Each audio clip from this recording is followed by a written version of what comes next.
Chart GPT के ऊपर देख सकते हैं। चार्ट जीपीटी सारी चार्ट जीपीटी के ऊपर। इसमें से कितनी वीडियो इसने अपलोड की अब तक, उसमें पॉपुलर हम देखते हैं 6 से 5 वीडियोस अपलोड किए। उसमें से आज का जो है ना सारी जो है ना इसकी जो वायरल वायरल वीडियोस हम देखते हैं तो देख सकते हैं चार्ट जीपीटी के ऊपर है, और ये भी चार्ट जीपीटी के ऊपर है। तो ये जो फिर ये देख सकते हैं ये भी चार्ट जीपीटी के ऊपर है। तो यहाँ यूट्यूब पे आप चार्ट जीपीटी के ऊपर वीडियो क्रिएट करके जो है ना 3 महीने में लाखों के हिसाब से अर्निंग कर सकते हैं।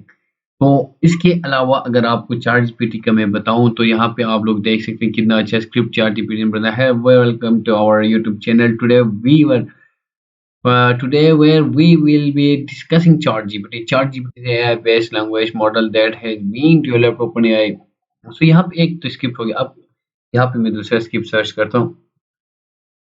How to make, यहाँ पे make script, make a content for YouTube on how to make money and chat